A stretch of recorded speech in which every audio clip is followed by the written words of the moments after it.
வணக்கம். மாலை முரசு செய்திகளை விரிவாக பார்ப்பதற்கு முன் தலைப்புச் செய்திகளை பார்க்கலாம்.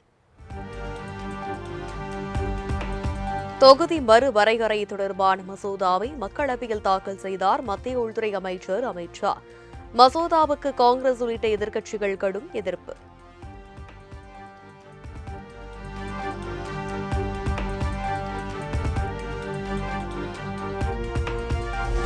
தொகுதி மறுவரையறை மசோதாவை கண்டித்து எதிர்க்கட்சிகள் கடும் அமளி.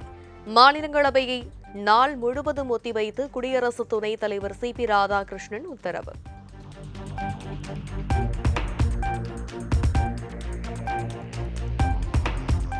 தொகுதி மறுவரையறை மசோதா கூட்டாட்சிக்கும் அரசியல் சாசனத்திற்கும் எதிரானது. மக்களவையில் திமுக எம்பி டி.ஆர். பாலு கண்டனம். So they want to have a delimitation, they want to have a census, then after the census it has to come into. So what I suggest is, yesterday my leader in Salem rally, he has hoisted the black flag and at the same time he has burnt to ashes the bill proposed by the government. उन्होंने काला झंडा दिखाया, पीला झंडा दिया sir.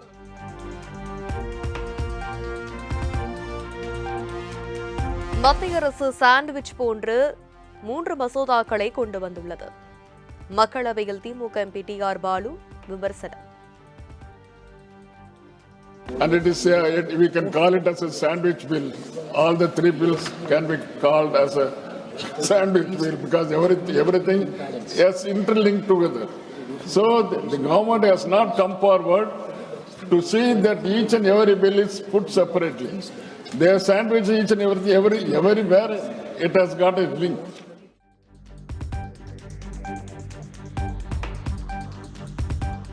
தொகுதி மறுவரையறை உள்ளிட்ட 3 மசோதாக்கள் அறிமுகம் தொடர்பாக மக்களவையில் வாக்கெடுப்பு.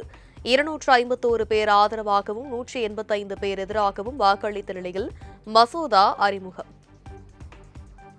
जो सदस्य इसके पक्ष में हैं वहां के हैं, जो सदस्य विरोध में ना गए, डिवीजन तो अब मतदान.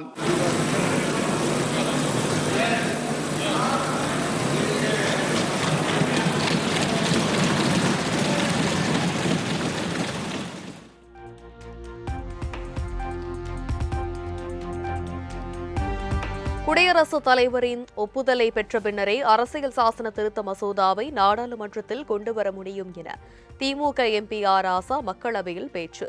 நேரடியாக சட்டத்திருத்த மசோதாவை கொண்டு வருவது பின்னாளில் சட்டத்திற்கு புறம்பானதாக மாறிவிடும் அபாயம் உள்ளதாகவும் எச்சரிக்கை.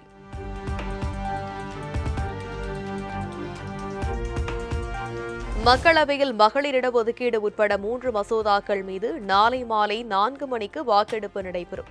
18 மணி நேரம் வரை விவாதம் நடத்தப்படும் என மக்களவை சபாநாயகர் ஓம் பிர்லா அறிவிப்பு.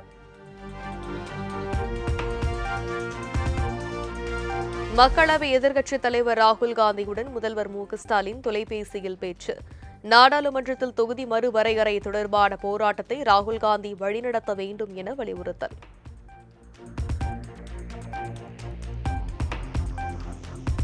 தொகுதி மறுவரையறைக்கு எதிராக தமிழகம் முழுவதும் திமுக கூட்டணி கட்சியினர் கருப்பு கொடி போராட்டம். வீடுகளில் கருப்பு கொடி ஏற்றி மத்திய அரசுக்கு எதிராக முழக்கம்.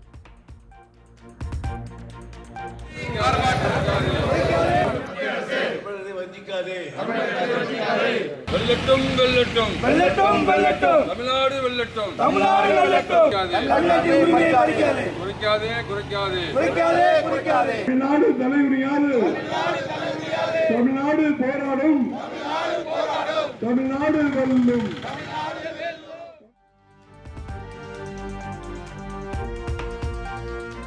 தொகுதி மறுசீரமைப்புக்கு எதிராக முதலமைச்சர் மு.க.ஸ்டாலின் தலைமையில் கருப்பு கொடி ஏற்றி போராட்டம். சட்டத்திருத்த நகலையும் தீ வைத்து எரித்து முதலமைச்சர் எதிர்ப்பு.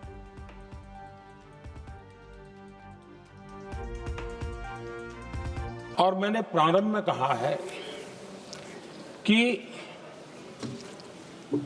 हम सब भाग्यवान हैं कि हमें ऐसे महत्वपूर्ण और देश की आधी आबादी को इस राष्ट्र निर्माण की नीति निर्धारण प्रक्रिया में हिस्सेदार बनाने का सौभाग्य मिल रहा है।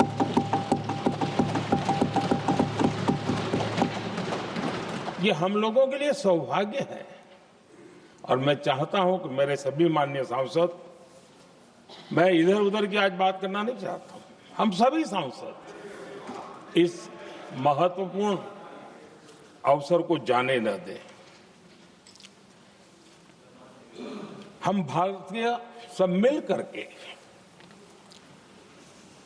देश को नई दिशा देने जा रहे हैं। हमारी शासन व्यवस्था को संवेदनशीलता से भरने का एक सार्थक प्रयास करने के लिए जा रहे हैं।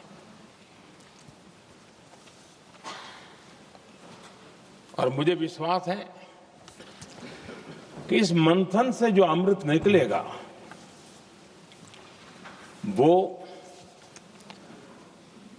देश की राजनीति की भी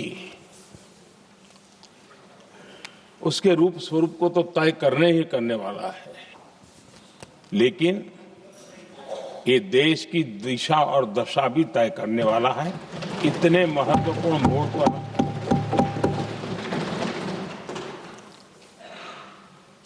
आदरणीय अध्यक्ष जी, 21वीं सदी में भारत एक नए आत्मविश्वास के साथ आगे बढ़ रहा है। विश्व में भी आज भारत की स्वीकृति हम सब महसूस कर रहे हैं और ये हम सबके लिए गौरव का पल है। एक समय हमारे पास आया है और इस समय को हमने एक विकसित भारत के संकल्प के साथ जोड़ा है।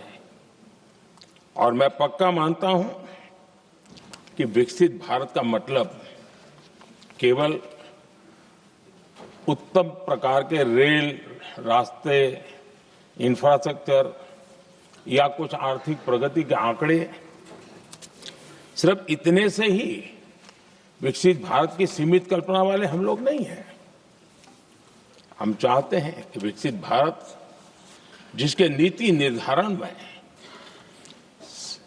साच अर्थ में सबका साथ सबका विकास का मंत्र समाहित हो, देश की 50% जनसंख्या नीति निर्धारण का हिस्सा बने, ये समय की मांग है।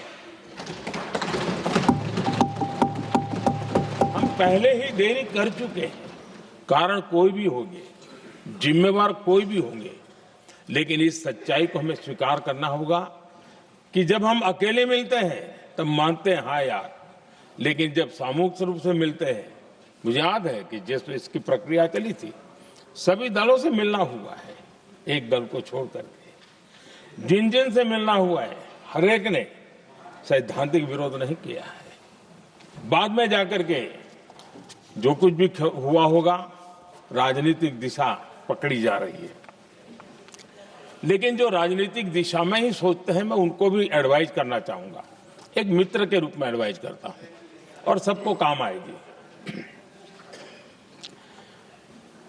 हमारे देश में जब से विमेन रिजर्वेशन को लेकर के चर्चा हुई है और उसके बाद जब जब चुनाव आया है, तो हर चुनाव में महिलाओं को मिलने वाले इस अधिकार का जिसने विरोध किया है, जिसने विरोध किया है, देश की महिलाओं ने उन्हें माफ नहीं किया है। उनका हाल बुरे से बुरा किया है। लेकिन ये भी देखिए कि 24 के चुनाव में ऐसा नहीं हुआ। क्यों नहीं हुआ? ये इसलिए नहीं हुआ कि 24 में सबने सहमति इसको पारित किया, तो ये विषय ही नहीं रहा। किसी के पक्ष में पॉलिटिकल फायदा नहीं हुआ, किसी का नुकसान भी नहीं हुआ। सहज रूप से जो मुद्दे थे, उन मुद्दों के आधार पर चुनाव लड़ा, क्योंकि 24 में सब साथ में थे। कुछ लोग यहां हैं, कुछ लोग नहीं है, लेकिन सब साथ में थे। आज भी मैं कहता हूं, अगर हम सब साथ में जाते हैं तो इतिहास गवाह है कि किसी एक के राजनीतिक पक्ष में नहीं जाएगा, ये देश के लोकतंत्र के पक्ष में जाएगा, देश के सामूहिक निर्णय शक्ति के पक्ष में जाएगा और हम सब उसके यश के हकदार होंगे। न